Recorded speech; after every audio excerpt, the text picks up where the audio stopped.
Semua kembali lagi bersama dengan Peng Peng Peng Peng Peng Peng.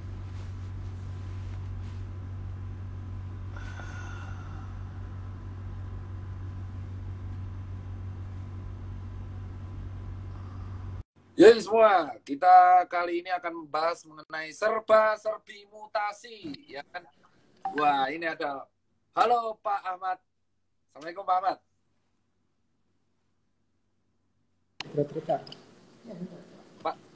Pak, dengar nggak suara saya jelas Pak? Ya, suara Dokter Tira jelas. Suara saya jelas nggak tapi? Jelas. Mantap nggak Oh, pakai mic. Saya ya. malah nggak pakai mic. Jadi buat teman-teman, kali ini saya tidak sendiri karena banyak netizen atau warganet selama setengah tahun terakhir bingung. Dok, kenapa sih bisa mutasi? Kenapa sih bisa mutasi? Ada varian A sampai Z, ada varian-varian itu sebenarnya apa sih dok? Kok kayak software aja sih? Sebenarnya virus itu kan kayak gambar kartun doang. Kok manusia bisa variasi-variasi itu dari mana? Goib itu dok. Konspirasi itu dok. Nah, biar kalian yang pengen lebih tahu, kita biasa tuh kan live-nya malam-malam.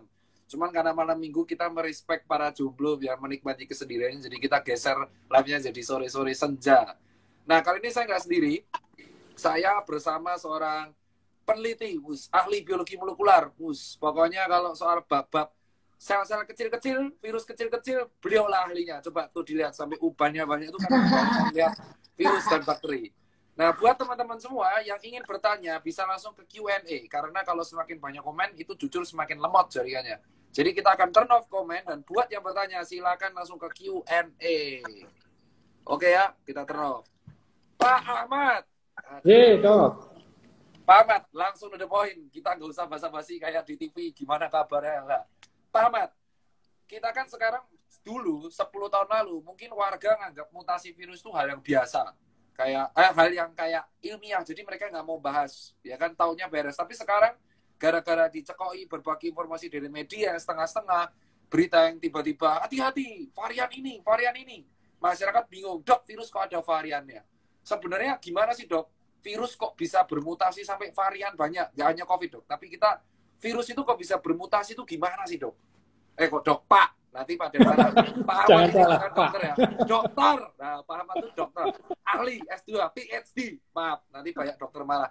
Pak Ahmad, jadi gimana sih Pak Ahmad untuk virus mutasi dan varian tuh kok bisa? Kenapa bakteri enggak, tapi kenapa virus bisa? Iya. Ya, jadi mungkin Dokter Tirta, kita bahas basicnya mengenai virus dulu ya. Jadi kalau dibilang virus itu benda mati, itu dulu aja. Itu kan susah.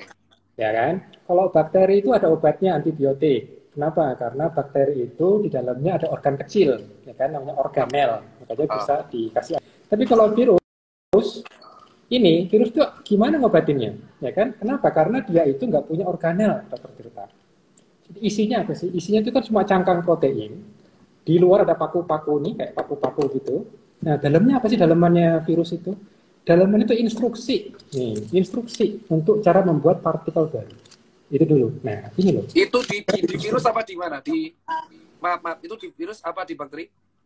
Nah, jadi kalau ini kita bicara virus ya. Kalau kita bicara virus, di dalamnya virus isinya apa? Kan genom, RNA atau DNA misalnya gitu kan, terkait virusnya. Virus ini isinya orang, maaf, lanjut. Ya, nggak apa-apa. Nah, jadi isinya cuma ada instruksi genetik kalau kita bicara virus. Tapi kalau kita bicara bakteri lebih gede nih, Dokter Tirta. Ini bakteri ini. Ini bakteri, gede banget kan? Nah, karena dia gede, di dalamnya punya organ-organ juga. Nah, organ bernapas, organ bergerak, ya kan? Sehingga bisa diobati pakai antibiotik. Karena bakteri itu kayak manusia kecil istilahnya. Tapi kalau virus, dia tuh nggak punya organ. Isinya tuh cuma kumpulan protein, cangkang, ya. Di dalamnya itu ada instruksi. Nah, jadi dia punya materi genetik, ya. Dalam bentuk instruksi. Jadi instruksinya instruksinya itu ini. Cara membuat partikel virus baru. Nah, yang disebut mutasi itu ketika tulisan yang ada di sini berubah ternyata. Nah, pertanyaannya kok bisa berubah kan gitu kan? Iya, padahal berarti dia kan setengah hidup setengah mati, nggak punya organ bisa berubah. Netizen bingung kan, nggak punya otak, nggak punya ini kok bisa berubah. Betul. Apakah dia punya rencana jahat misalnya? Nah, benar. Ya kan? Wah, ini manusia ini kayaknya bisa saya buat sibuk gitu kan, makanya tak mutasi diriku gitu kan. nggak bisa. Dia tuh polos istilahnya gitu dokter Firsa. Kok bisa gitu? Jadi gini, ketika virus ini ada di daun pintu, nempel di gagang pintu, dia itu sampai kiamat nggak akan mutasi. Nggak akan. Itu tetap utuh tulisan di dalam ini, tulisan di dalam cangkangnya, tulisan ini akan utuh sampai kiamat. Yakin itu. Kalau dia cuma berhenti di gagang pintu. Nah kok belalah ada orang kurang kerjaan, gagang pintu tuh diendus. Akhirnya apa yang terjadi? Masuk kan? Masuk nih. Nah si virus ini kok delala. Dia itu kalau kita bicara virus COVID, itu suka tombol tertentu. Jadi kalau saya punya mouse nih, ini kan ada tonjolannya di sini toh. Mana? Kelihatan kan? Ini ada tonjolan di sini kan? Tonjolan ini protein khusus yang namanya AC2. Oke, AC2. Nah, angiotensin converting enzyme 2. Itu kan? ACE ya? Nah, ACE. Fungsi ACE ini untuk ngatur tekanan darah, dokter Tirta. Oke, dia di permukaan pembuluh darah mengukur tekanan darah. Nah kok ini dijadiin target si virus? Jadi virus datang, gitu kan, datang. Nah dia kan punya paku. Nah pakunya tuh inilah pakunya. Nah ini pakunya. Pakunya dia nempel ke sini, ke tombol ini. Nah begitu dia masuk ke tombol ini, virusnya masuk. Begitu virus masuk ke dalam sel, apa yang dilakukan? Dia akan menginjeksi instruksi ini. Ini dia masukin ke sel. Oke. Nah, sel itu kan polos juga, ya kan? Kok ada resep untuk membuat sesuatu, ya kan? Nah, karena hurufnya itu huruf yang sama seperti yang di manusia. Manusia kan punya genom juga. Kita kan punya tulisan ya, mirip juga. Kan ada genom, di dalam manusia ada genom. Betul. Kita juga punya resep. Cuma bedanya, genom kita itu instruksi untuk membuat kita. Ya buat kan? Buat sel kita. Buat sel, betul. Kayak sel darah merah tiap 120 hari, sel kulit, sel rambut, oke. Pak, lanjut. Nah, begitu ada resep ini, apa yang terjadi? Ya sudah tak ikuti aja instruksinya toh. Nah, begitu diikuti semua, munculnya apa? Bukan sel darah merah, bukan sel darah putih, bukan sel yang lain, yang muncul ini, Dok. Ini yang muncul. Virus lagi. Virus lagi. Nah, jadi artinya apa? Artinya yang membuat virus ini termutasi sebenarnya adalah ketika si virus ini berhasil masuk ke sel dan kitalah yang akhirnya membuat ini tuh salah ketik. Jadi begitu ini dibaca oleh si sel, kan baca instruksinya nih. Nah ternyata untuk baca ini itu perlu enzim khusus yang cuma virus yang punya. Nah makanya si virus minta bantuan sel kita. Tolong nih aku dibacain, terus dibuatin sesuai speknya. Si sel akan ngikut kan, genetik kan tujuannya memang harus dibuat. Polos kan. Ternyata muncul enzim khusus milik virus, dan si enzim ini akan memperbanyak lagi instruksi-instruksi ini untuk membuat partikel-partikel virus baru. Nah, masalahnya jumlah hurufnya kan 30.000 nih. Kalau manusia 3 miliar dong. Kalau kita ini 3 miliar huruf genetik, kalau virus cuma 30.000, oke, lebih sedikit memang. Tapi enzimnya nggak sekompleks kita. Jadi kalau kita nih manusia, untuk menggandakan 3 miliar, itu tingkat kesalahannya 1/1.000.000 huruf. Jadi setiap ngetik 1 juta huruf, salah 1. Itu kalau manusia. Oke, itu bagus atau bagus? Bagus banget kan? Ngetik 1 juta huruf, salah cuma 1 huruf loh, Dok. Iya, bagus dong. Bagus itu. Coba orang yang buat skripsi itu, berapa karakter? Itu bolak-balik salah terus kan? Iya benar saya. Ya. Tesis saya tesis apa lagi, Pak? Apalagi terakhir. Disertasi, waduh. Nah, susah kan? Nah, kalau virus itu dia memiliki cuma 30 huruf, tingkat kesalahannya setiap ngetik 30.000 salah 2 huruf. Banyak dong berarti potensi salahnya. Benar. Nah, artinya apa? Berarti kalau dia punya kemampuan untuk bisa masuk ke dalam sel itu kan akan memperbanyak, dan termasuk memperbanyak ini kan, semakin banyak penularan, tentu kemungkinan salah ketik juga makin besar. Dari 30.000 ada 2, 30 ada 2. Jadi semakin banyak positivity rate yang tinggi, semakin dia dapat inang, semakin tinggi pula potensi mutasinya. Yang sebenarnya mutasi itu adalah kesalahan replikasi virus. Iya, betul. Nah, jadi makanya, dan ini diperburuk. Diperburuk ketika si virus ini menemukan inang yang sangat ideal, yang sangat jos. Siapa itu inang ideal? Inang ideal adalah manusia yang penampakannya sehat, tetapi dia imunokompromi. Artinya apa? Ketika si sel Pak, imunokompromis itu adalah orang yang imunnya rendah di bawah rata-rata, kawan-kawan. Iya. Ringke.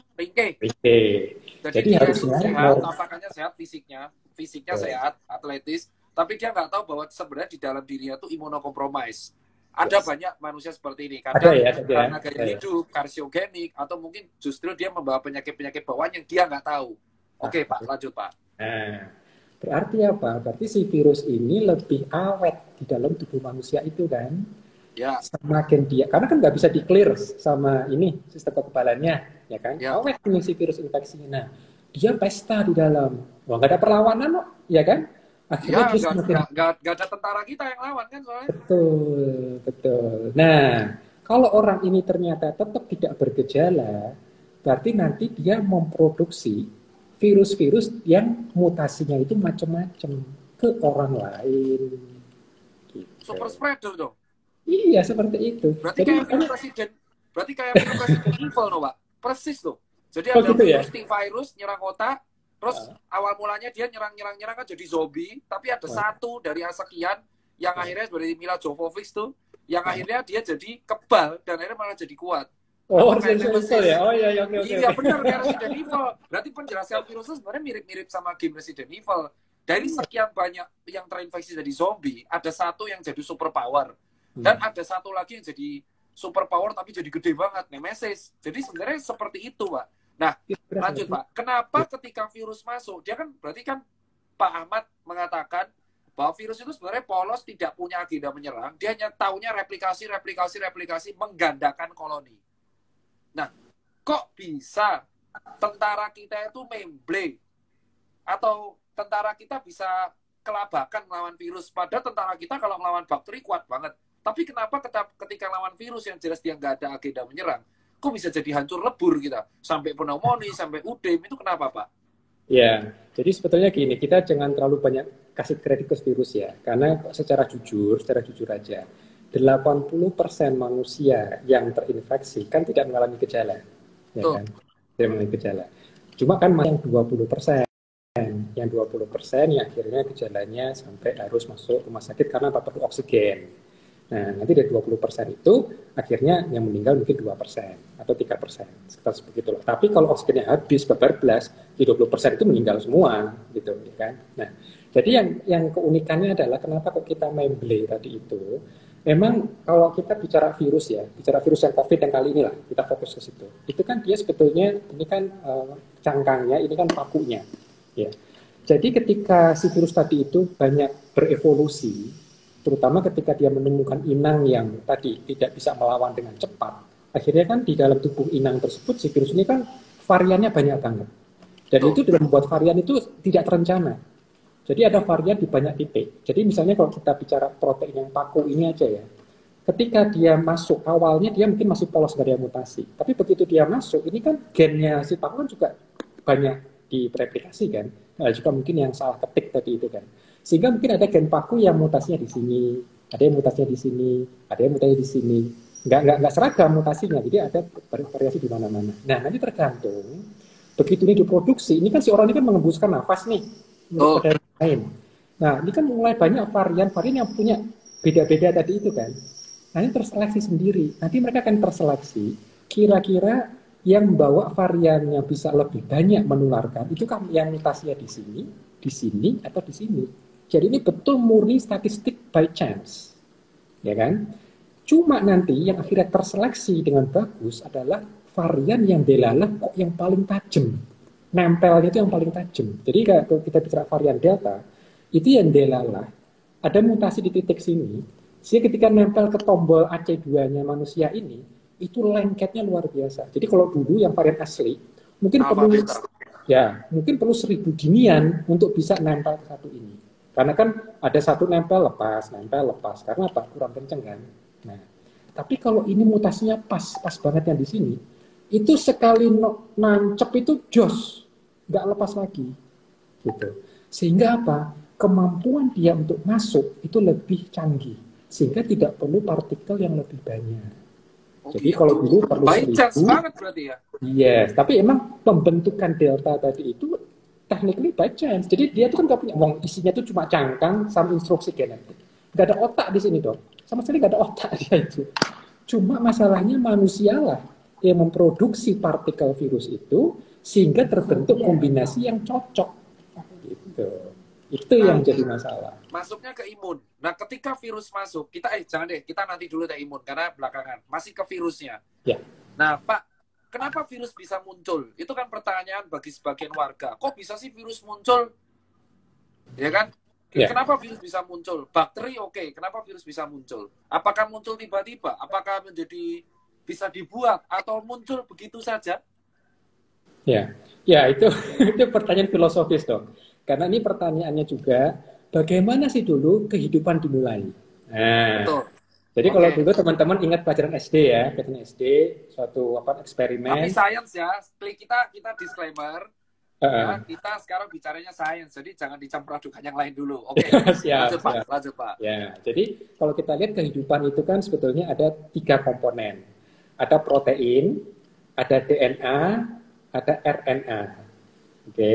Nah, jadi semua makhluk hidup yang bisa bereplikasi itu pasti ada 3 komponen ini. Oke. Nah, manusia dan mayoritas makhluk itu biasanya komponen genetiknya itu DNA. Oke. Nah, karena apa? Karena informasi genetik itu mulainya DNA, RNA, protein. Oke. Nah, cuma masalahnya begini. Supaya DNA itu bisa menjadi protein, itu perlu ada intermediate dulu. Jadi harus dibuat senyawa namanya RNA. Dari RNA baru jadi protein. Nah, cuma yang menjadi masalah, molekul pertama di dunia itu, apakah pembentukan protein dulu, DNA dulu, atau RNA dulu? Nah, itu kan jadi masalah. Siapa yang duluan pertama kali kan gitu. Jadi misalnya telur sama ayam, duluan mana? Susah. Gitu kan? Yang mana ya kan? Kalau bahasa genetik, itu pasti telur dulu. Kalau dari bahasa genetik. Karena apa? Karena genetik itu yang menentukan turunan. Tapi kalau ayam belum tentu. Contoh, misalnya binaragawan, dia berotot besar, ya kan? Apakah anaknya pasti berotot? Belum tentu, ya kan? Karena fenotip final itu belum tentu diturunkan. Tapi di spermanya binaragawan itu akan diturunkan. Karena sperma itu membawa materi genetik, gitu. Jadi pertanyaannya berarti genetik kan penting. Kalau gitu mana duluan nih? Pilihannya kalau materi genetik berarti tinggal ke DNA atau RNA, ya kan? Nah makanya virus itu dipikirkan secara evolusi itu mungkin yang paling tua, pertama kali paling tua. Karena dia membawa materi bukan DNA tapi kan misalnya ada 2 ya, ada virus DNA, ada virus RNA. Ya. Nah, itu yang menjadi black box sekarang itu di kalangan para apa yang disebut dengan evolutionary biologist. Itu ilmunya ada ilmu goib lagi itu, jauh lebih goib. Karena mereka mereka-reka kira-kira waktu bumi diciptakan dulu itu yang muncul itu siapa sih? Jadi sebelum ada sel loh. Sel itu udah kompleks banget kalau kita bicara sel, tapi lebih primitif daripada sel. Karena virus itu kan tadi, dia itu cuma punya 2 komponen, komponen cangkang, dan komponen materi genetik itu. Dan dia tidak bisa mereplikasi ini kalau nggak ketemu sel. Akhirnya kembali ke pertanyaan tadi, ayam atau telur? Gitu. Kalau itu pertanyaan Dr. Tirta, Allah alam saya juga tidak tahu bagaimana virus. Mungkin nanti di hari kiamat saya tanya Allah Ta'ala, ya Allah, gimana sih itu penciptaan virus? Prosesnya itu sebenarnya sains dan ilmiah dan bisa dijelaskan. Kembali lagi Pak, ke virus ini sendiri. Ya. Sebenarnya dari sepanjang perjalanan perkembangan virus ini kan taunya cuma replikasi. Dia tuh nggak tahu cara nyerang. Kenapa virus ini akhirnya menjadi berbahaya bagi tubuh kalau dia taunya cuma replikasi? Itu pertanyaan orang awam. Dia kan taunya cuma replikasi. Kalau bakteri kan memang dia udah ngacauin soal sistem. Kalau bakteri contoh kayak Entomobacter, dia masuk ke dalam usus ya dia akan membasmi Escherichia coli yang bakteri kita yang membusukkan malah jadi disentri. Jadi darah. Nah, kalau virus ini kan memang sebenarnya nggak berniat menyerang. Kenapa ketika masuk ke tubuh, ya kan menjadi sesuatu yang sangat-sangat masif, gitu kan? Kayak, ya itu pertanyaan. Kenapa Pak? Kok bisa? Jadi Apakah sebetulnya kita kasih alarm ini orang asing atau gimana? ya itu makanya di situ ada interaksi antar sama makhluk, gitu kan, sama makhluk ada manusia, ada binatang, ada virus, ada bakteri, ada kuman. Semua itu sebetulnya itu makhluk Allah ya sebetulnya. Dalam hal ini yang jadi menarik adalah mayoritas virus sebetulnya dia tidak menimbulkan gejala apapun dari manusia. Jadi kan pertanyaannya ini bagus apa jelek itu kan tergantung sudut pandang. Dari sudut pandang manusia, kalau dia membuat saya penyakit itu jelek gitu kan. Tapi dari sudut virus, dia juga mikir kalau saya membuat orang jadi sakit itu juga merugikan buat dia. Kenapa? Kalau sampai dia membuat orang jadi sakit dan mati, berarti kan berhenti di situ dia. Dia nggak bisa replikasi lagi. Betul, dia akan susah, ya kan? Kecuali dia akan ngendon di jenazah, ikut terurai, tapi sampai orang gali tanah, ketemu sama dia, mungkin situ akan muncul lagi di situ, ya kan? Nah, jadi sebetulnya kalau kita lihat memang virus itu dia tidak punya rencana untuk membuat sakit, ya kan? Nah, cuma dari ratusan tadi itu memang yang akhirnya membuat orang jadi sakit, corona aja deh, corona. Corona tuh ratusan dong, banyak banget variannya. Tapi yang buat orang sakit, itu ya kalau kita lihat apa yang disebut dengan beta coronavirus, ya dari 7 beta coronavirus, cuma 3 yang bermasalah. SARS, MERS, sama yang terakhir COVID. Yang Jadi lainnya corona sebenarnya banyak. Oh banyak, ada alpha coronavirus, beta coronavirus, apalagi saya juga bukan ahli virus sejati ya, itu saya nggak mantengin itu berapa banyak ratus itu yang ada. Nah cuma kadang-kadang yang jadi masalah ada ilmuwan yang akhirnya kebiah-uyah, karena emang banyak ratusan, terus mereka menganggap ya udah nggak usah khawatir sama COVID, ya jangan gitu juga lah. Memang betul corona itu banyak, ya kan? Tetapi memang ada 1-2 dan ini yang ketiga yang bisa membuat vaskes kalang kabut gitu loh. Kenapa? Karena apa? Yang 20% tadi itu loh dok masalahnya. Yang 20% itu yang sampai sesak nafas itu. Dan kalau dihitung kan orang mengatakan, oh yang mati cuma 1% kok ribut. Bos, masalahnya bukan 1% bos. Yang masalah itu... dari 1 miliar. Ya, 1 miliar betul. Tapi 20% yang datangnya barengan. Barengan kuncinya. Itu loh masalahnya. Coba datangnya gantian. Tiap 1 tahun sekali gak datang. Gak apa-apa. Ya kan? Tapi datangnya tuh barengan. Jadi itu yang buat kita khawatir. Dan dari antibodi kita tuh menyerang apa sih, Pak, sebenarnya di dalam tubuh kalau virus masuk itu? Oke. Jadi sebenarnya gini, kalau kita bicara virus tadi ya, virus ini kan dia kan punya di permukaannya itu banyak gula sebetulnya, banyak komponen gula di samping paku. Jadi pakunya itu nggak telanjang gini dok, pakunya itu dilapisi gula juga. Ya. Dari mana dapat gula? Ya dari ketika dia masuk ke manusia, karena begitu dia masuk ke manusia kan ada instruksi itu cara membuat virus yang baik dan bagus, misalnya gitu kan. Salah satunya ambil gula 2 cangkir, ambil protein sekian cangkir gitu kan. Nah akhirnya ketika dia jadi virus, ini banyak gula juga. Nah tubuh kita itu bisa mengenali pattern pola gula yang berbahaya. Jadi kuman, bakteri, virus itu kan di permukaannya ada semacam pola-pola gula. Jadi gula itu berpola. Jadi bukan cuma ngasal gula-gula gitu enggak, tapi ada gula yang berpola. Nah, 80% orang sistem imunnya itu cepat nangkep. Pokoknya kayak gula seperti gini libas, gula seperti gini libas. Itu alasan 80% gejalanya cuma batuk, pilek 10 hari selesai. Betul. Nah, cuma dalam proses pelibasan tadi itu, sistem imun segera juga panggil Kopassus. Oke, panggil. Jadi dia pakai, pertama dia pakai tentara biasa. Hansip lah. Tentara sel. Ya, pokoknya. Yang kasih nih, yang sikat kayak Kopassus. Tim Palu Gada pokoknya. Palu Gada. Tapi Palu Gada itu perlu waktu kan dok. Coba aja telepon Kopassus sekarang, kan datang sekarang, kan perlu waktu dia. Tapi kalau satpam cepet, kan tergantung. Betul. Ya kan. Nah, akhirnya kenapa tetap perlu panggil perlu Kopassus untuk perlawanan berikutnya. Dan kalau misalnya level pertama ini gagal, ya kan? Karena tergantung jumlah virus. Kalau jumlah virusnya sedikit, satpam bisa namanya? Satpam kita mikir-mikir. Ternyata jadi 60.000 bisa. Malingnya cuma sedikit soalnya. Jadi kalau malingnya banyak banget kayak tamuran, wah kok banyak kan anak STM mana gitu. Nah itu kan masalah gitu kan. Nah itu kan masalah jumlah juga. Ya ini kayak taburan gitu. Jadi kalau yang menyerang sedikit, insya Allah satpam bisa. Tapi begitu banyak, satpam langsung kontak Kopassus. Ini kita perlu bantuan bos gitu kan. Tolong siapkan yang paling bagus. Nah di tentara ini akan belajar. Terus seperti apa sih pola yang menyerang itu. Nanti dia akan produksi antibodi, produksi sel T, tapi itu perlu waktu. Supaya apa? Ada gelombang berikutnya datang, kita sudah siap sama rudal, yaitu antibodi. Karena kalau ini kan saya tadi bilang, Dr. Tirta, ini tuh nggak punya organel, ini nggak ada obatnya. obatnya itu apa ya? Rudal tadi. Supaya apa? Diserang, diblok.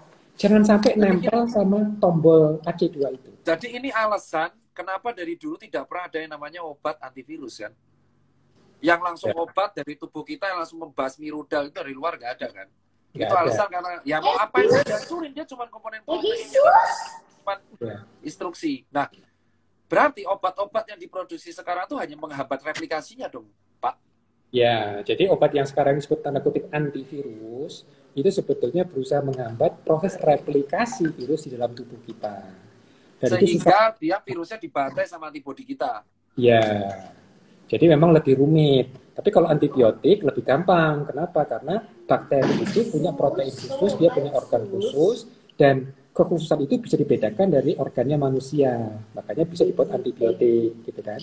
Tapi kalau virus memang lebih susah. Makanya andalan kita adalah antibodi. Cuma antibodi kan perlu waktu tuh. Kopassus kan perlu waktu, mungkin 10-14 hari. Nah, kita berharap, ya kan, yang tadi sistem innate tadi itu, yang Hansip tadi sama Sapam tadi itu bisa mulai ini nyingkirin gula-gula. Kan masalahnya sih ini kan punya pola gula kan, si virus ini gitu kan. Nah, cuma untuk 20% orang, Satpamnya mungkin kurang cepat tanggap gitu. Sehingga keburu ininya banyak banget. Dan kalau udah seperti itu akhirnya malah terlambat, aktifnya terlambat, bapernya keterlaluan. Jadi emang itu masalah dengan orang-orang yang jadi sakit berat, dia tuh tanggapnya lambat dong. Nah begitu dia aktif, baper. Jadi itu yang disebut imun tidak seimbang. Nah harapan kita, imun yang kuat itu sebetulnya itu tanda kutip dok. Saya sendiri nggak suka menggunakan kata imun kuat. Kenapa? Tapi Kalau kita lihat orang yang meninggal karena COVID, itu di parunya itu dok, itu penuh dengan sel infiltrat. Ini kita nggak bicara imun lemah. Jadi udemnya pneumonia itu justru bukan karena virusnya, tapi sel peradangannya. Betul. Sel tubuh kita sendiri, sel tentara kita sendiri yang rame di situ. Betul sekali. Artinya ini bukan imun yang lemah kan? Dia sangat kuat. Ya sebetulnya kan? Makropak ya gitu. Iya betul. Makanya yang kita perlukan bukan imun yang kuat, tapi imun yang seimbang. Nah, gitu. Makanya konsumsi asupan itu yang seimbang. Jangan kebanyakan gula, dikit-dikit gula manis, ini manis gitu kan. Jadi benar sayurnya, dong Pak. Gimana? Berarti benar dong Pak, bahwa kita edukasi, itu alasan kenapa menjelaskan obesitas 7 kali, dan orang yang DM rata-rata COVID-nya parah, karena memang virus ini suka banget sama gula. Makanya ketika kita COVID, diet rendah gula tapi tinggi protein, karena protein ini akan membuat virusnya bingung kan, loh kok adanya protein, dan protein ini kan komponen sel kita, jadi sel lawan sel, seperti itu kan? Ya, seperti itu. Jadi hikmah COVID ini sebetulnya, ayo kita sekarang mulai juga hidup sehat. Hidup sehat, jangan sedentary depan komputer terus, ayo kita keluar, ketemu matahari, gitu kan? Supaya apa? Supaya nanti mineral suplemen vitamin kita semua juga berimbang. Karena apa yang kita butuhkan? Sistem yang cepat tanggap. Gitu. Nah, makanya itu yang kita perlukan adalah yang seimbang. Nah, jangan juga overboard. Misalnya, wah kalau gitu saya perlu banyak antioksidan nih, ya kan? Supaya apa namanya? Vitamin C, brokoli, semua tanpa protein, tanpa apapun. Ya, hati-hati karena apa? Kita itu kan juga diserang banyak bakteri jahat tanda kutip ya. Iya. Nah, kalau nanti antioksidannya kebanyakan, saya khawatirnya nanti kemampuan kita untuk mengoksidasi bakteri jahat tadi itu malah jadi masalah. Gitu. Jadi makanya semua itu harus seimbang. Ya, boleh konsumsi antioksidan, tapi sesuai dosis, sesuai takaran. Gitu. Pak Ahmad, kita sudah menjelaskan, berarti kita bisa resume dulu. Virus ini dia tua, lebih tua mungkin dari manusia. Kedua, dia tuh taunya cuma replikasi. Nah, belum pernah ditemukan obat virus. Adanya adalah dia menghambat replikasi. Terus keempat, isoman itu adalah waktu jeda gimana kita memberikan kesempatan sebagai satpam tubuh kita untuk mengusir virus. Jangan sampai si SWOT atau Kopassus ini yang turun. Karena kalau Kopassus turun, ada implikasinya. Dia gampang marah dan akhirnya membuat kita udem. Banjir sama infiltrat atau sel-sel peradangan. Dan untuk orang yang gula darahnya tinggi, itu sangat suka virus, karena dia menjadi 20%. Jadi solusi satu-satunya, kita diet rendah gula, jadi secukupnya aja, jadi kalau karbo ya boleh, tapi jangan sampai karbo itu ditanam sehingga menjadi panen bagi virus. Nah, selanjutnya adalah Pak, lalu kenapa kok ada vaksin? Kenapa ada vaksin? Kalau kan tadi dibilang, ini kan pertanyaan logika. Jadi kita menganggapnya pertanyaan warga yang sering tanya ke saya, dan kita nggak bisa nyalahin. Warga ini kan kurius. Kok kalau memang obat itu susah, Dok atau Pak, kok akhirnya vaksin? Kenapa akhirnya pada vaksin? Why, Pak? Ya, jadi gini, sebetulnya yang jadi pertanyaan besarnya sekarang juga, siapakah 20% itu? Kan itu. Betul. Siapakah Ya 20% kan? Apakah orang yang yakin? sapamnya lemah ini? Itu kan jadi pertanyaan kan? Yakin dokter ternyata masih 20%? Saya sih nggak yakin loh. Apakah saya termasuk yang 80% lah, sorry, yang 80%. Kan kita anggap, selama masih bisa hidup, masih bisa ketawa, berarti kita 80%. Belum tentu kan? Belum tentu. Kalau kecuali kita check up terus tiap bulan, jumlah makrofag kita berapa, berapa, limfosit berapa. Nah, masa kita check up terus tiap bulan, disuntik terus venanya kan nggak mungkin juga. Nah, itu. Betul. Kalau ketahuan gampang yang ringkih, gampang. 20% ini karantina aja di seluruh dunia. Seandainya kita tahu. Semua, kan? Betul. Tapi kan nggak mungkin. Nah, oke Pak, lanjut Pak. Nah, karena kita nggak tahu apakah kita termasuk 80% dan 20%, makanya secara mudahnya, ayo kita vaksinasi, tapi tujuannya harus jelas dulu, Dok. Jadi vaksinasi itu utamanya bukan untuk memutus rantai penularan. Itu harus clear dulu. Jadi naiknya kasus baru penularan itu memutusnya bukan dengan vaksin, ya. Memang ada data yang mengatakan bisa, tapi itu bukan tujuan utamanya. Tujuan utama untuk memutus penularan itu dengan 5M dan 3T. Itu yang utamanya. Oke, jaga jarak, gunakan masker, itu wajib hukumnya.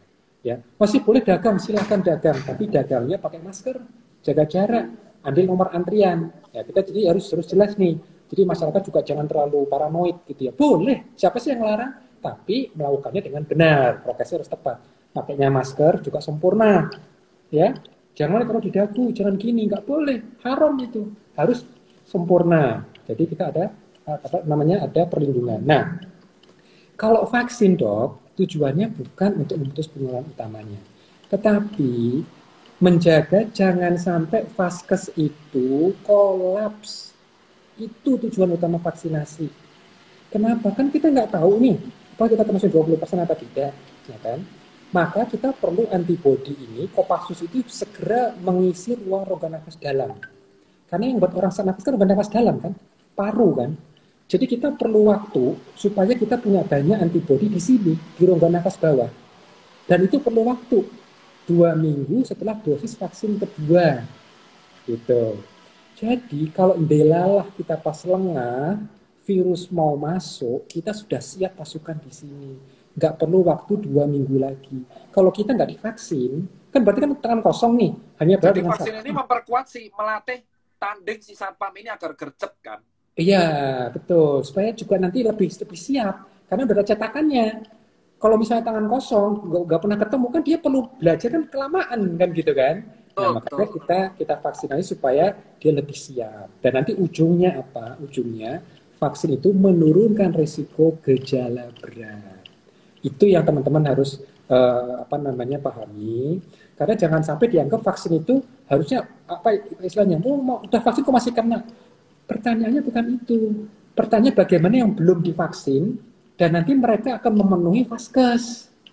Itu yang harus kita jagain gitu ya. Kita jaga itu. 20% yang nggak tahu ini siapa. Betul, kita nggak tahu karena nggak tahu ukurannya kan. Seandainya nih kita tahu ukurannya nggak masalah. Misalnya kita tahu nih, limfosit saya ukurannya sekian, makrofag saya sekian. Iya, tiap bulan. Nah, ya kalau kita udah tahu itu emang mungkin nggak perlu vaksin, kita dia tahu. Kita limfosit berapa? Limfosit saya bulan Juli sih kayaknya segini persen sih, Bos. Neutrofil kan 10 ribuan. Neutrofil saya ini 15.000, Bos. Kayaknya nih, Bos. Aman nih, Bos. Ya masa kita tiap bulan. Itu berarti jelas menjelaskan di negara maju yang fasilitas kesehatannya mumpuni, Inggris, Amerika, Cina, Jepang, itu alasan kenapa bisa mereka lebih proper duluan. Karena mereka sanggup kalaupun 20% ini barengan, vaskesnya siap. Jadi virus-virus ini tentu akan sangat buruk dampaknya ke daerah yang vaskesnya nggak imbang. Itulah alasan kenapa di Indonesia, India, Afrika kena Ebola, itu kan rontok banget. Lalu flu Spanyol kena di berbagai tempat. Dan contohnya si COVID ini kena di Asia Tenggara. Karena Asia Tenggara itu rata-rata negara berkembang dan vaskesnya nggak kompak. Akhirnya karena vaskes nggak kompak, 20% ini datang barengan, nggak buat kolaps. Akibatnya pasien orang yang nggak infeksi virus, gagal jantung, gagal ginjal, jadi bermasalah. Jadi vaksin ini melatih si satpam tadi apa ya, biar satpam ini tuh datang cepat. Wah virus nih, jadi nggak perlu sampai si tim garda terakhir yang datang. Karena kalau tim garda terakhir datang, tim ubiang-ubiung semuanya juga rusak. Dia penembakan impact. Enak ya kalau Pak Ahmad yang jelasin ya. Kenapa nggak Pak makasih, Ahmad yang itu jelasin bisa tahun menjelaskan. lalu ya, 5 April gitu kan? Iya. Tapi Kan makanya kalau ini ya, jelas, mungkin ini juga Dr. Tirta harus jelas juga yang mengenai mutasi tadi itu, ya tadi kuncinya itu tidak bisa kita hentikan. Ya. Mutasi nggak bisa dihentikan. Nggak bisa dihentikan. Itu poinnya sangat penting banget. Itu sampai nanti pandemi berakhir, itu akan tetap berjalan. Ya kan? Karena apa? Karena kan mutasi itu kan juga manusia juga yang berkontribusi. Soalnya kalau virus ini cuma digagang pintu, ya kan? Nggak bisa ngapa-ngapain. Nggak bisa ngapa-ngapain. Instruksi kerjanya itu ya sama terus, ya kan? Kan nggak pernah ketemu sel, ya kan? Tapi begitu dia ketemu sel manusia, apalagi sel manusia teman-teman kita yang imunokompromis. Makanya kalau kita pakai masker itu sebetulnya belum tentu, mungkin kalau kita sehat insya Allah kita sehat. Tapi teman sebelah kita kan belum tentu sesehat kita. Betul nggak, Dokter Tirta? Betul. Jadi semangatnya itu jangan egois. Oh saya ini yang penting saya sehat, jangan gitu. Sebelah kita itu loh yang harus kita jagain. Karena kalau ternyata mereka nggak sehat, dia jadi pabrik mutasi nanti. Itu yang harus bermasalah, yang kita harus jagain. Ya kalau di Resident Evil, orang mutasi didor aja. Kan di sini kira-kira. Makanya ada perintah dari sebuah negara kan yang kalau kena ada orang keinfeksi didor aja kan nggak mungkin melanggar hak asasi manusia. Pamat. Nah, cara ngecek virus itu kan komponen kecil, protein. Lalu kenapa kok tiba-tiba gold standarnya PCR? Konspirasi nih, kok bisa PCR? Ini pasti pabrik Big Pharma yang buat. Kenapa dari sekian alat, kan kita harusnya kultur virus. Tapi kenapa kok jadi PCR? Itu ceritanya gimana, Pak? Biar teman-teman tahu. Itu penting banget. Jadi kita juga harus tahu ya, kita ini kalau misalnya mau yang murah meriah, kita nggak mau effort PCR nih, udah tinggalkan sama PCR, semua orang buka masker semua, silakan kita berkerumun, mati ya. Kecem loh, Pak. Saya jamin, dokter, saya jamin ya, nanti pandemi cepat selesainya. Tapi yang mati banyak, Pak. Tapi yang mati banyak memang, yang mati banyak. Dan saya jamin juga, saya jamin manusia tidak akan punah. Tidak ada ceritanya virus itu mampu membuat manusia punah. Kenapa? Karena tombol yang jadi targetnya si virus, itu antara manusia pun tidak identik plak. Ada variasi-variasi. Jadi ada manusia yang gampang terinfeksi, ada yang mungkin agak susah. Walaupun memang mungkin jumlah yang sulit ini lebih sedikit. Tapi kalau kita mau murah meriah, ini konsekuensi ya. Orang-orang yang nggak percaya PCR, kalau kita ngikuti saran mereka, silahkan. Nggak apa-apa. Nggak usah percaya PCR, semuanya berkerumun, mati ya. Tapi nanti emang akhirnya virusnya cepat hilang. Tapi kan pertanyaannya kita mau mentoleransi mati berapa kan gitu. Iya, virus flu. Karena kan bisa jadi kalau ada dua nih, kalau yang mati karena COVID. Nah, kalau vaskesnya penuh, itu juga banyak yang mati loh. Iya, betul. Ini yang jadi masalah. Iya, makanya. Kalau kayak Amerika, kerumunan, oke, nggak masalah. Kan itu strategi itu akhirnya dipakai sama Joe Biden. Strateginya akhirnya dipakai sama pemerintah AS. Dengan cara apa? Oke, ya wes lah, vaksin 60%. Buka, rasa masker Amerika. Tapi vaskesnya lengkap. Jadi kalau ada orang kena COVID, ya wes, vaskes, jos. Nah, kita kan akhirnya kalau ada orang sakit jantung pun tetap kepisah. Nah, Indonesia. Nah, kalau semua di blok-blok ngejeblak, oke, gas, Pulau Jawa selamat. Nah, kalau ternyata kayak Papua, kalau jarak vaskesnya jauh, wah itu orang kena gagal jantung bisa nggak dapat kamar. Akhirnya, jadi solusi itu memang murah meriah, tapi ada konsekuensi yang dikorbankan. People die. Ada konsekuensi itu. Makanya sekarang datanglah PCR. Jadi emang keunikan dari COVID ini, Dr. Tirta, adalah apa yang disebut dengan OTG atau OPG. Apa itu? Orang tanpa gejala, itu OTG. Ada juga OPG, apa itu? Orang pragejala. Itu belum pernah sebelumnya. Ya. Jadi dunia kesehatan itu, kalau kita bicara infeksi, itu selalu cari yang bergejala. Makanya ingat nggak di awal COVID, yang pakai masker yang sakit saja, ingat nggak? Pernah? Tuh WHO sama CDC. Iya kan? Itu nggak salah, karena memang ilmunya seperti itu. Flu burung, SARS, MERS. Itu semua kenapa seperti itu? Karena virusnya itu di rongga nafas bawah. Di rongga nafas bawah. Oke? Sehingga apa? Begitu dia sakit pasti yang bergejala gitu. Tapi kalau kita bicara yang namanya COVID, Dr. Tirta, keunikannya. Dia itu menyerangnya dua rongga sekaligus, rongga nafas bawah dan rongga nafas atas. Gitu. Jadi apa yang terjadi? Karena kan evolusi nih antara SARS sama sepupunya COVID itu kan mirip banget, bedanya 20%. Tapi perbedaan 20% itu menentukan. Kalau SARS pakunya ini, gen pakunya mana paku saya? Nih pakunya, gitu ya pakunya. Itu dia nempelnya ke sini. Kalau yang namanya SARS itu lemah, nggak bisa jos nempelnya. Dia harus turun ke bawah, kepleset ya kalau di atas, kepleset. Dia harus turun ke bawah, ke paru, ya kan? Tapi kalau COVID apa yang terjadi? Ini tajam banget, pakunya tajam banget. Sehingga begitu dia nempel ke sini langsung ngejos. Nah, begitu dia masuk ke rongga nafas atas, kan berarti si virus kan tadi aktif. Diaktifkan oleh sel kita kan? Akhirnya banyak virus di rongga nafas atas. Nah, ketika udah mulai banyak, tumpah keluar atau ke dalam. Nah, begitu dia tumpah keluar, dia nggak pakai masker, dia belum bergejala, dia mulai menular. Yes, seperti itu. Oh, Tidak itu maksudnya super spreader. Nah, untuk mengenali orang yang belum bergejala tadi itu, taunya gimana? Ya dari PCR, bosku. Jadi kalau misalnya ada orang yang sakit, dia bergejala, wajib kontak telusur tracing T kedua dari 3T. Alhamdulillah akhirnya pejabat kita paham. Ya toh? Setelah 17 bulan tapi. Itu nggak apa-apa lah. Daripada ya, sama sekali. Nggak apa-apa. Itulah pakai PCR. Karena PCR sebenarnya ngecek apa sih, Pak? Ini, instruksi genetik ini, kan kita sudah, ini kita harus dibuktikan dulu. Ada orang mengatakan gini, ini partikel virus ini gimana buktiin bahwa dia punya penyakit? Jangan-jangan interaksi obat. Jangan-jangan orangnya, kan banyak konspirasi itu. Ya kan? Ada seperti itu kan bilangnya kan. Apa betul nih virus ini yang kelihatan di elektron mikroskop yang kata-katanya kayak corona, gambarnya kayak gini, tahu? Kalau di kan seperti gini, ada buletan, ada paku-paku ini. Ini betul benar atau tidak? Ini penyebab atau bukan? Jangan-jangan berasosiasi. Dokter kan pernah belajar kuliah kedokteran, toh?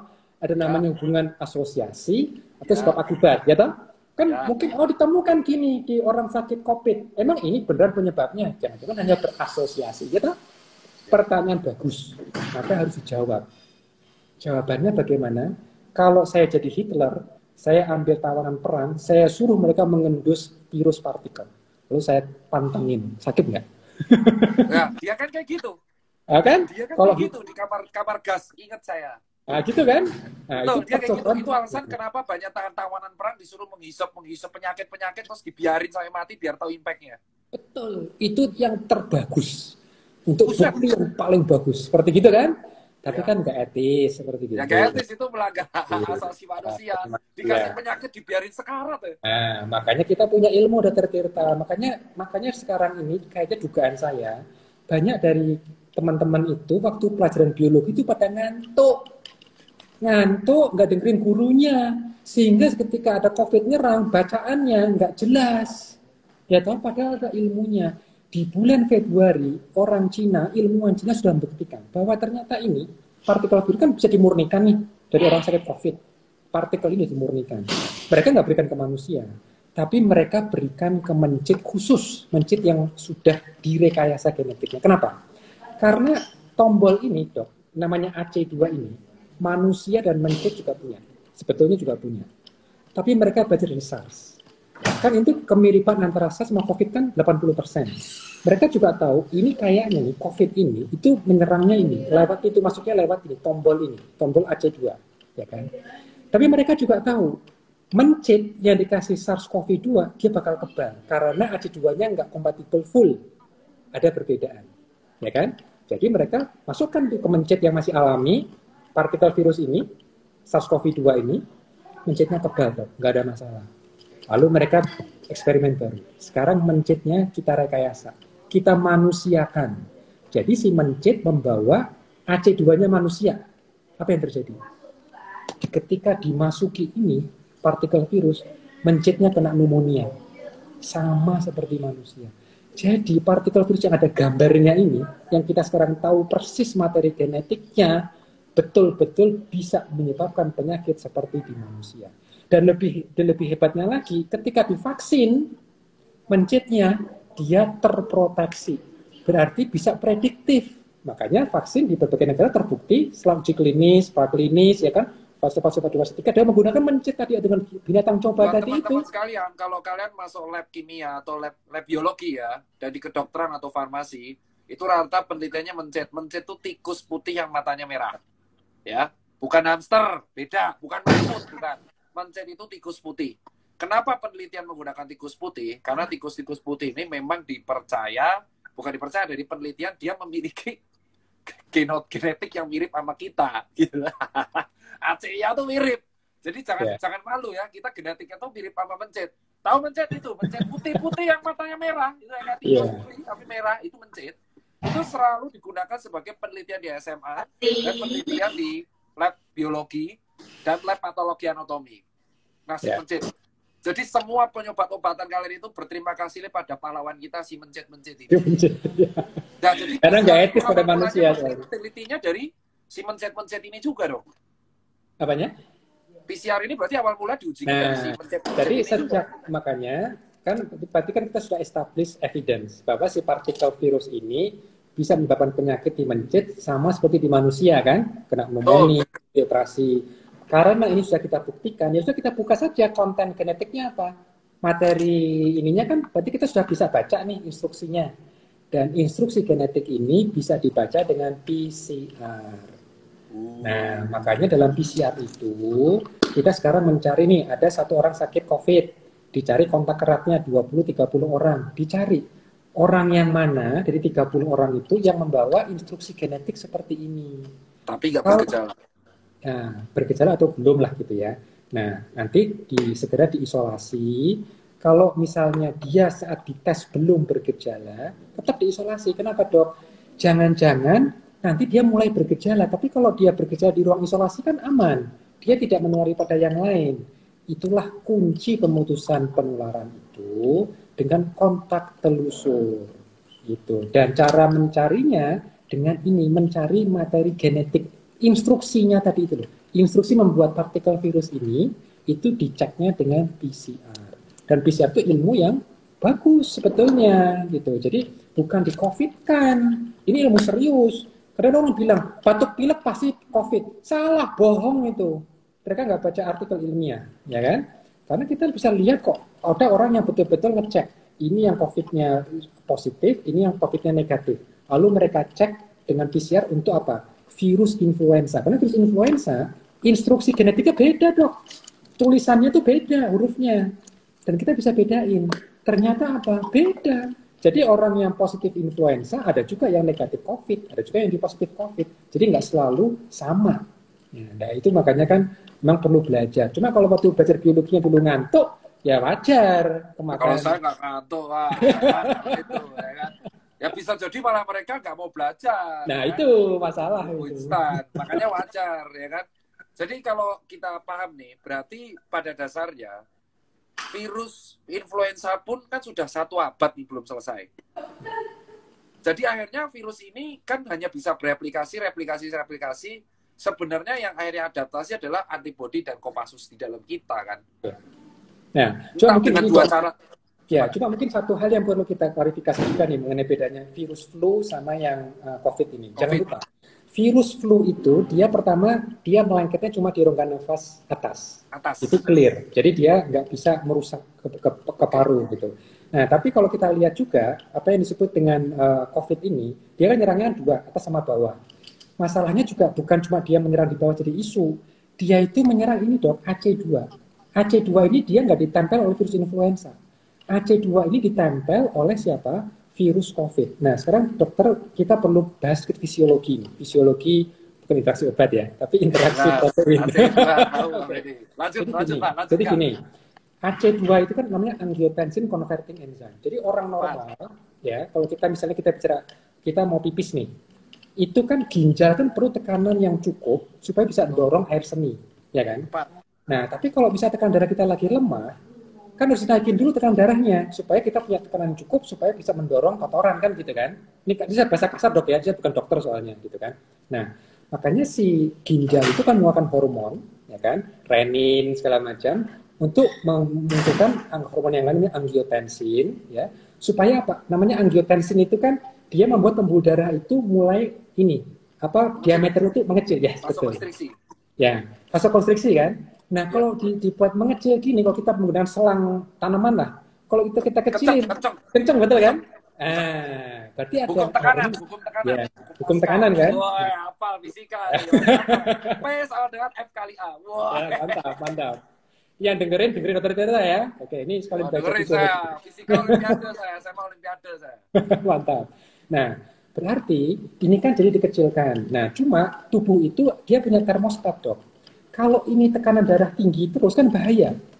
Begitu udah cukup nih, ginjal mengatakan udah cukup nih, tekanan darah udah mencapai titik, ayo dilonggarin lagi, ya kan? Nah, berarti angiotensin tadi itu harus dicacah. Dicacah sama angiotensin converting enzyme. Itu ACE. ACE. Nah, memang ada dua, nanti ACE1, ACE2. Tapi intinya yang ACE2 ini, dia kan di permukaan pembuluh darah nih, ya kan? Dia begitu dapat informasi, udah cukup nih tekanan. Begitu ada angiotensin lewat, dicacah. Sehingga apa? Pembuluh darahnya bisa longgar lagi. Oke, nah sekarang, kenapa kok diabetes, hipertensi, obesitas itu cenderung menjadi lebih rentan? Gara-garanya memang di sini salah satu penjelasannya. Apa yang terjadi? Orang ketika kebanyakan gula, kan berarti apa yang terjadi? Kan berarti di pembuluh darahnya kan lebih sempit kan? Ya. Diameternya itu nggak selonggar yang orang biasa. Nggak elastis lah. Pokoknya ada sesuatu lah. Nggak elastis, nggak menyempit atau ada hambatan. Enggak. Nah, berarti kan bahaya kalau orang itu tekan darah tinggi terus kan nggak sehat kan? Makanya tubuh itu berkompensasi. Cara kompensasinya gimana? Di permukaan pembuluh darah itu AC2-nya naik. Dan AC2 itu reseptornya virus COVID. Ya, betul. Virus semakin COVID banyak gemboknya cangkangnya si virus COVID, si ACE, semakin banyak virus COVID yang nempel. Betul. Dan jadi dia sudah gemboknya banyak, gulanya banyak, habis dah. Makanya pada penderita komorbid CKD, CKD gangguan renal dan gangguan DM sama obesitas, cepat banget dia perburukan di hari ke-10. Karena dia replikasinya bisa lebih 7 kali lebih banyak daripada orang normal. Wah, mantap. Kenapa Pak Ahmad gak jadi yang jelasin dari dulu? Betul, itu bedanya dari influenza. Makanya kalau ada ahli mengatakan ini cuma flu biasa, dia nggak baca artikel ilmiah mengenai AC2. Apalagi dokter siapa dia bilang interaksi obat. Nggak paham AC2 dia. Nggak paham, ya. AC2 ini memang dimiliki oleh tubuh karena salah satunya, contohnya kalau kita obat antihipertensi pun, kita akan menghasilkan ACE juga untuk membasmi si angiotensin ini agar tensi kita nggak tinggi. Makanya rata-rata yang berakibatnya adalah orang obesitas, orang tensi, atau orang dengan DM, itu ACE-nya lebih dari normal. Jadi dia memproduksi cangkang-cangkang yang banyak. Virus masuk ya kayak udah gulanya banyak, cangkangnya banyak, seneng banget ya. Dia cuma replikasi. Dan ketika virus ini sebenarnya kayak provokator. Dia cuma replikasi, dan sisanya adalah dia menyuruh kita untuk membasmi. Nah, impact dari antibodi kita itu ngebuat infiltrat karena banyak yang mati. Akhirnya terjadi udim. Dan impact-nya karena dia sembuh pun, jaringan paru adalah jaringan paling lambat yang dia untuk recovery. Maka jadi fibrosis. Masuk, Pak. Langsung dijelaskan dalam waktu sejam. Lama. Kalau ditanya sampai sejauh ini perkembangan di Indonesia, lalu dengan melihat di Indonesia dosis vaksin masih ngadat, lalu obat juga susah payah, ini nggak semua orang dapat, mobilitas juga nggak bisa dicegah. Menurut pandangan Pak Ahmad, gimana nih? Apa yang bakal terjadi di Indonesia 2 bulan, 4 bulan, atau kan bisa diprediksikan hal seperti ini? Kalau menurut Pak Ahmad gimana, Pak? Saya itu penganut hikmahisme, dok. Semua itu ada hikmahnya. Okay. Siap, Jadi Pak. Yang penting paham ilmunya, paham belajar ya ahlinya, kan banyak dokter edukator, ya kan, pelajari. Kalau kita paham ilmunya, dok, insya Allah kalau kita beraktivitas, kita bisa lebih hati-hati. Dan kalau ini dilakukan secara berjamaah, bersama-sama, ya toh, bergandengan tangan. Tapi gandengan tangan virtual ya, jangan gandengan beneran, gitu kan, ya kan. Yang penting itu dok, selama kita tahu kenapa sih harus pakai masker. Nah kalau kita tahu ilmunya, kita tuh dengan senang hati tuh masker itu beneran gitu loh dok. Nggak cuma syarat, syarat ini takut Satpol PP misalnya gitu. Atau misalnya makan 20 menit, itu masalahnya bukan 20 menitnya, itu banyak gagal paham. Sebetulnya itu maksudnya kalau makan tuh yang senyap. Karena apa? Jangan, yang bikin makan lama itu kan bukan makannya kan dok? Yang Gibah, bikin lama itu ngobrolnya. gibah, iya gibah Gibah. bos, gibah Nah, teman, iya gibah, oke, betul sekali betul. Pak Ahmad. Makanya begitu buka masker kan ada hajat nih kita perlu makan. Ya udah makan cepat selesai. Kalau udah kan itu cuma 5 menit doang. Sekali lagi dipakai maskernya. Berangkat wudhu misalnya, mau buka masker, senyap. Yang penting paham ilmunya dong. Insya Allah kalau kita paham ilmunya, kita bisa kok menyelesaikan masalah ini. Kan ke vaksin juga terbatas, ya kan? Jadi kita punya tadi masker, jaga jarak, aktivitas yang banyak udara, banyak matahari, gitu kan. Ngomong secukupnya. Kan Nabi bilang apa? Kalau nggak punya omongan yang bagus, mending diem, ya kan? Tapi kok sekarang kan ngomong nggak jelas, ngabis-ngabisin waktu, ngabis-ngabisin kuota, ya kan? Mending dapat pahala, ini malah dapatnya dosa gibah lagi, ya kan? Ini keren banget sih Pak Ahmad. Ini semua netizen pada tanya, ada like usual Pak Ahmad. Selalu pakai analogi yang dipahami orang awam, Yanwar Latif. Amin, amin. Dok, jangan lupa di-save. Apakah vaksin, ini pertanyaan terakhir Pak. Jadi ada 2 pertanyaan terakhir, karena ini sudah 1 jam. Pak Ahmad, apakah vaksin mempengaruhi mutasi? Oh, oke. Jadi Sabar, tahan diri. Apakah vaksin tarik nafas dulu. mutasi? Bentar, ini yang ngomong soalnya mantan Menkes loh. Bapak nanti. Apakah vaksin memicu mutasi? Ya sudah. Nah, ini sabar. Tarik nafas. Nah, memang teman yang baik itu saling mengingatkan, saling tarik nafas. Betul, bagus itu ya. Jangan malah ngomporin gitu kan. Enggak, saya enggak mau ngomporin. Kita kan mengingatkan, kita kan mempertanyakan, apakah benar nih vaksin mempengaruhi mutasi? Coba kita dijawab langsung oleh Pak Ahmad. Ya, jadi kalau kita lihat datanya, sebetulnya variasi atau mutasi. Jadi kan sebetulnya gini, ada perbedaan istilah namanya mutasi dan namanya variasi. Ketika virus bereplikasi, dia kan akan salah ketik, namanya mutasi. Nah, tapi dalam genom yang sama, jadi satu virus yang sama, kan kemungkinannya nggak cuma di satu titik mutasinya. Dia mutasi titik A. Misalnya ini sepanjang ini, genomnya sepanjang ini gitu ya. Ketika ketemu sama orang pertama, dia mutasi dulu di sini. Terus dia menolak ke orang lain. Nah, mutasinya kan tetap nih, masih utuh. Dia mutasi tempat lain. Tempat lain. Semakin banyak dia ketemu orang, banyak juga dia memberi mutasi. Nah, variasi adalah kumpulan mutasi. Tapi kombinasi ini memberikan tadi karakter yang lebih bagus, misalnya nancepnya makin jos gitu. Seperti varian Delta misalnya gitu ya. Nah, kalau kita lihat di datanya, variasi-variasi ini muncul biasanya didorong oleh kerumunan. Jadi dia akan muncul di wilayah yang belum terkendali. Makanya nggak ada ceritanya varian muncul di Cina kan? Nggak ada. Coba lihat, varian itu munculnya pasti di luar Cina, di mana pengendalian bermasalah, betul nggak? Karena dipropagasi, diperburuk, digaungkan, didengungkan oleh, jangan kata buzzer, didengungkan oleh orang yang berkerumun, gitu. Jadi begitu ada orang yang tadi imunokompromi, yang dia jadi nggak sengaja jadi pabriknya varian-varian, dia akhirnya sebarkan ke orang-orang dan orang ini berkerumun terus. Makanya coba lihat yang namanya varian UK. Katanya di Indonesia kan dibawa oleh teman kita TKI yang di Karawang kan. Tapi kan varian UK itu kan nggak pernah jadi dominan. Padahal di negeri asalnya dia cepat kan. Artinya apa? Berarti teman kita yang TKI tadi itu yang bawa varian UK, prokesnya jos. Berarti berhenti di dia. Gitu. Tapi yang dia bawa jadi pahlawannya, berhenti di dia. Pahlawannya dia di situ. Makanya susah dia berkembangnya. Padahal kan kalau berdasarkan virusnya sendiri, harusnya cepat juga dong varian UK kan, gitu. Nah, jadi kalau kita lihat timeline, varian UK munculnya kapan? Varian P1 di Brazil munculnya kapan? Varian di Afrika Selatan, varian Beta munculnya kapan? Itu sebelum vaksin ada, bosku. Sebelum vaksin itu diberikan. Jadi timeline-nya di situ. Tapi kalau orang mau mengatakan ada mutasi karena vaksin, dia harus tunjukkan data dulu. Nih, jadi misalnya gini, ini orang divaksin tetap kena COVID. Nah, cek variannya Genomnya apakah itu? Apakah varian betul-betul baru? Karena kalau varian yang lama, ya berarti bukan karena vaksin, dia ada duluan kok. udah Kan alfa gitu, Mas. beta kok, ya bener orang Iya. pakai yang baru. Misal Ternyata kemarin variannya, ada alfa beta, tiba-tiba varian Z, Z, Z, nah itu berarti baru.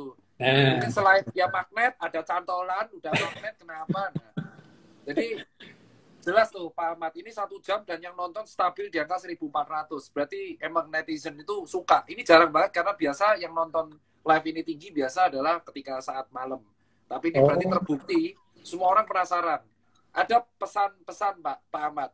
Jadi saya mengucapkan terima kasih Pak Ahmad. Pak Ahmad ini netizen benar-benar luar biasa, seneng banget karena akhirnya banyak orang ngerti, oh ternyata kayak gini, oh ternyata kayak gini. Dan jangan meragukan, silakan Google CV-nya Pak Ahmad.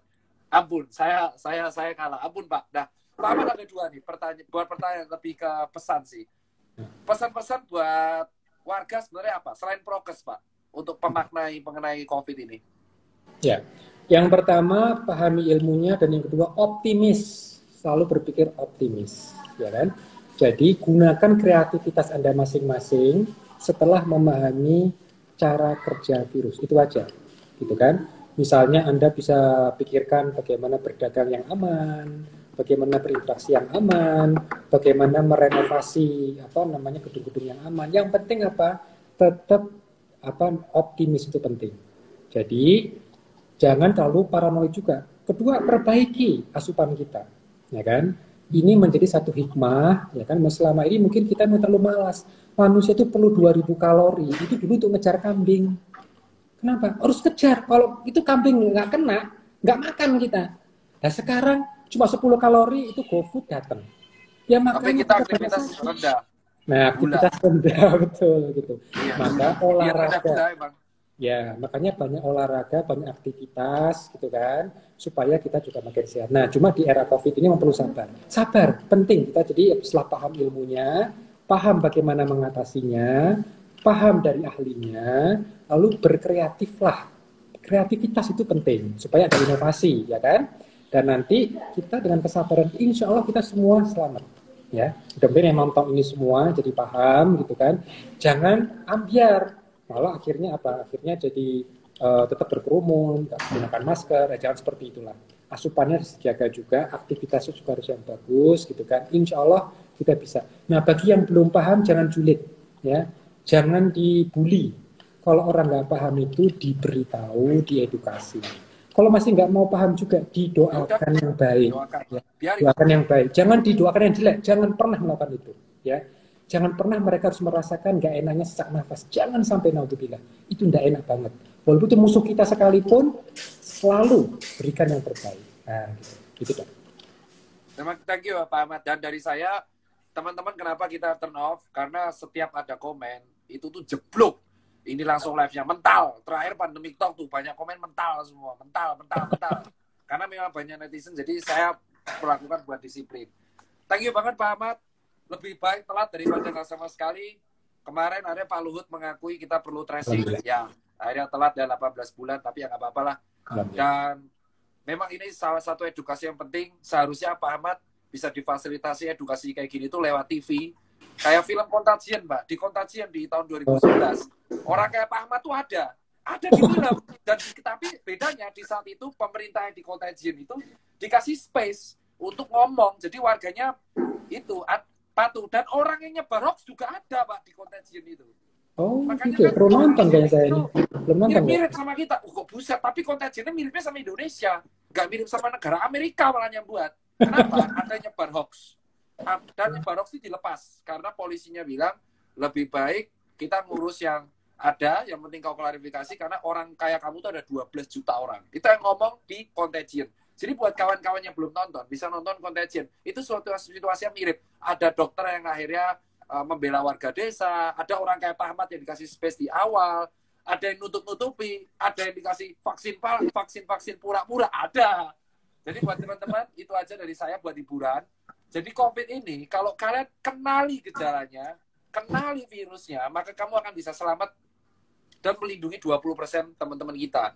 Kalau kita semakin aware, kita akan semakin cepat. Dan ingat, dari statement Pak Ahmad ini kita jelas, tidak ada satupun dan belum ditemukan sama sekali dari berabad-abad obat yang langsung membunuh virus, karena virus itu komponennya cuma membawa resep replikasi. Beda sama bakteri yang kalau dikasih obat lisis, pecah, itu beda. Dan virus ini sudah dari nenek moyang, dari zaman batu, bos. Jadi tolong, jangan overclaim, apalagi orang yang percaya obat COVID. Karena obat COVID sejatinya nutrisi yang seimbang. Diet rendah gula. Itu aja dari saya. Terima kasih Pak Ahmad, 1 jam 15 menit. Terbaik. Tadi nge-plus imang ilmuwan. Orang Indonesia butuh orang kayak Pak Ahmad lebih banyak, Pak. Karena mungkin kalau Bapak di Inggris sudah bisa temu vaksin tuh, Pak. Kayak saya bisa, Pak. Ya di Astra. Soal Bapak luar biasa. Ke tanah air kembali dan dedikasi. Soal Pak. Assalamualaikum warahmatullahi wabarakatuh, Pak. Waalaikumsalam warahmatullahi wabarakatuh.